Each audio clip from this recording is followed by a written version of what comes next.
اور وہ اپنے گھٹنوں کے بل مر گئے، ایسے گھٹنوں کے بل بیٹھے ہوئے تھے ویسے ہی مر گئے وہ۔ تو یہ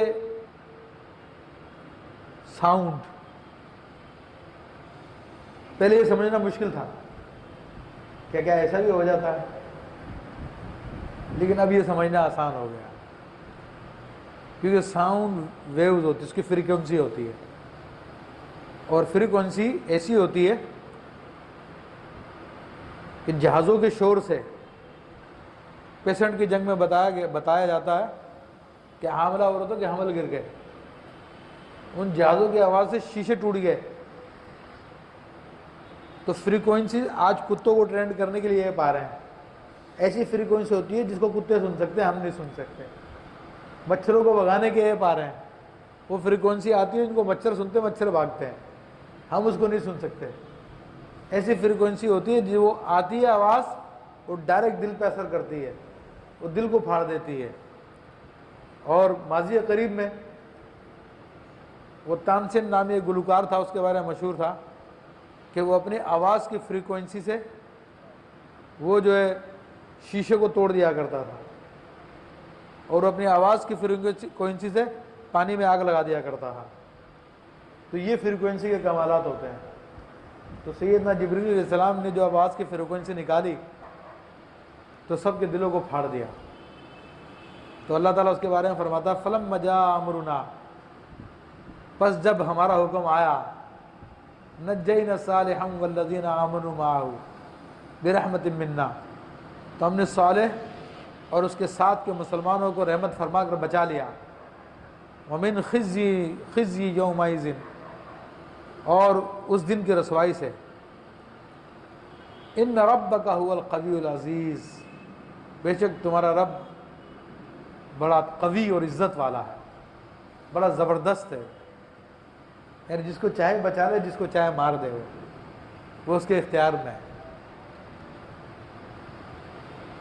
وَأَخَذَ الَّذِينَ ظَلَمُوا الصَّيْحَةُ،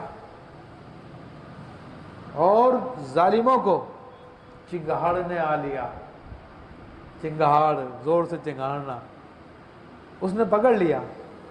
فَأَصْبَحُوا فِي دِيَارِهِمْ جَاثِمِينَ، تو صبح اپنے گھروں میں گھٹنوں کے بل پڑے رہ گئے۔ تو خدا کے احکام کی خلاف ورزی کرنے والوں کے لیے نہ طاقت کام آئی، نہ ذرائع کام آئے۔ آج بھی وقت ہے سمجھنے کا، تکبر کا وقت نہیں ہے، گھمنڈ کرنے کا وقت نہیں ہے، یہ اللہ تعالیٰ کی طرف رجوع کرنے کا ہے۔ آج بھی موقع توبہ کر لی جائے، اپنے گناہوں کی بخشش طلب کی جائے، اور اپنے رب کی بارگاہ میں توبہ کی جائے، اور اہل حق پہ ظلم کو بند کر دیا جائے، ان پہ ناجائز پابندیوں کو ختم کر دیا جائے، ورنہ تم خدا کا مقابلہ نہیں کر سکتے۔ اللہ فرماتا کہ اپنے گھٹنوں کے بل اپنے گھروں پہ پڑے رہ گئے، تو یہ بڑے بڑے قلعے سب کچھ بیکار رہ جائیں گے جب اللہ کا عذاب آئے گا۔ کان لم یغنوا، ایسی کیفیت ہوگی فیہا، گویا کہ کبھی یہاں پر بسے ہی نہیں۔ وہ بڑے بڑے ان کے قلعے اور بڑے بڑے گھر، وہ سب کے سب ایسے خالی ہو گئے گویا کوئی یہاں پر کبھی کوئی رہا ہی نہیں۔ یہی کیفیت ہوتی ہے پھر۔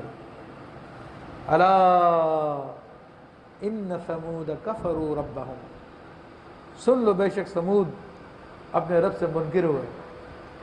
الا بعدا لثمود، ارے لعنت و سمود پر۔ تو یہ رب کا انکار کرنا صرف اسی معنوں میں نہیں ہے کہ بتوں کی پوجا کرنے شروع کر دی جائے، بلکہ رب کا انکار کرنا اس معنوں میں بھی ہے کہ جس بات کا اللہ نے نازل کیا ہے اس کے مطابق فیصلہ نہ کیا جائے، وہ بھی رب کا کفر کرنا ہے۔ جس حق کو اللہ تعالیٰ نے نازل کیا ہے اس حق کو قبول نہ کرنا، وہ بھی خدا کا انکار کرنا ہے۔ تو یہ سب کے لیے ایک درس قرآن ہے، یہ اللہ کا زندہ کلام ہے، سب کے لیے درس عبرت ہے۔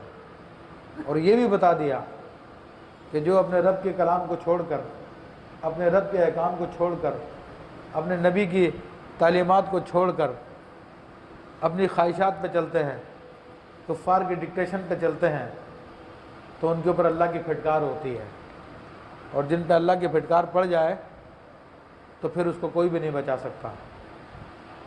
تو اللہ تبارک و تعالی ہم سب کو محفوظ فرمائے، آمین بجاہ النبی، آمین۔